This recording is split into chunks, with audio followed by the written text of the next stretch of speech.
जन्नत में जाने के लिए मुसलमान होना जरूरी है या मुसलमान ही जन्नत में जा सकते हैं? भाई साहब का सवाल है कि जन्नत में जाने के लिए मुसलमान होना ज़रूरी है? सिर्फ मुसलमान जन्नत में जाएंगे? सिर्फ अपने आप को मुसलमान बोलना जन्नत में जाने के लिए काफ़ी नहीं है। जिस तरीके से मैंने मेरे तकरीर में कहा, जन्नत में जाने के लिए 4 चीज़ की ज़रूरत है। सूरह अल असर सूरा नंबर 103 आयत नंबर 1, 2, 3 अल्लाह ताला फरमाते वल अस्र इन्नल इंसान लफी खुस्र। अल्लाह ताला वक्त की कसम खाते और कहते हैं कि इंसान खसारे में है।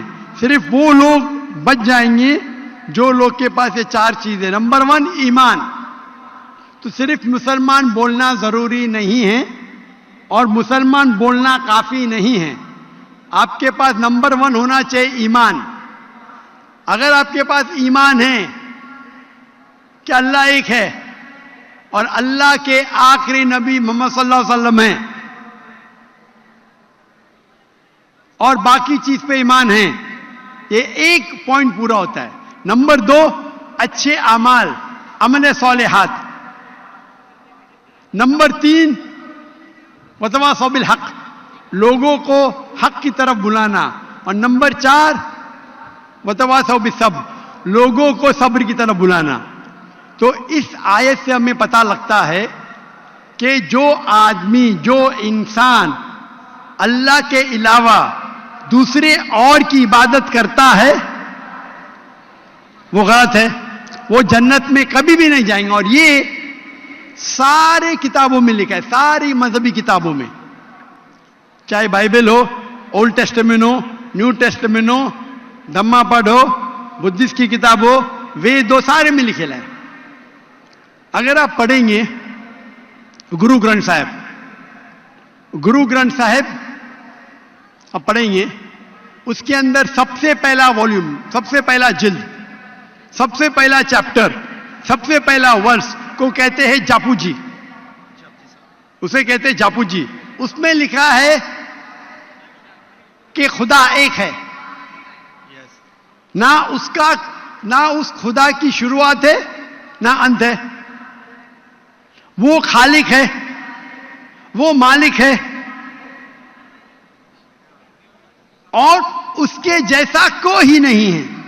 अगर आप देखेंगे ये मिलता जुलता है सूरह इखलास के साथ। आप अगर सिख की किताब पढ़ेंगे, उसमें लिखा है 2 किस्म, ओमकारा, एक ओमकारा। ईश्वर का मैनिफेस्ट फॉर्म, अनमैनिफेस्ट फॉर्म। हां कि नहीं? हां कि नहीं? कौन से माइक पे? मैं स्क्रीन पे देख सकता हूं। माइक कौन से माइक के ऊपर है?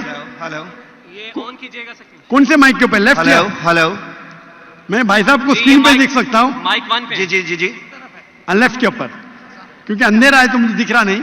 अच्छा, तो अगर आप पढ़ेंगे और देखेंगे कि खुदा के कई नाम हैं, राइट। कहा जाता है सत्तनामा, होली नेम, परवरदिगार। जी, परवरदिगार भी एक नाम है आपकी किताब में, हाँ कि नहीं? परवरदिगार, जी जी, सत्तनामा, खालिक, मिलता जुलता है, राइट। वाहे गुरु। वाहे गुरु।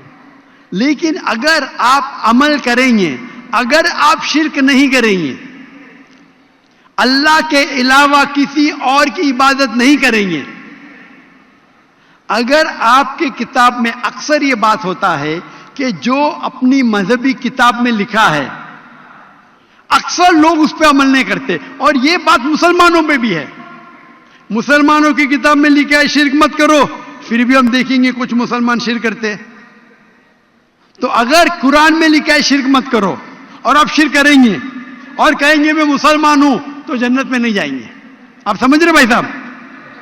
तो इसी तरीके से आप अगर शिर्क नहीं कहेंगे, अल्लाह के अलावा किसी और की इबादत नहीं करेंगे और आखिरी पैगंबर रसूलुल्लाह सल्लल्लाहु अलैहि वसल्लम, मोहम्मद सल्लल्लाहु अलैहि वसल्लम में मानेंगे, अच्छे अमाल करेंगे और लोग को हक की तरफ बुलाएंगे और लोग को सब्र की तरफ बुलाएंगे, तो आप भी जन्नत जाएंगे। Right. Hope that answers the question भाई साहब। Thank you, thank you.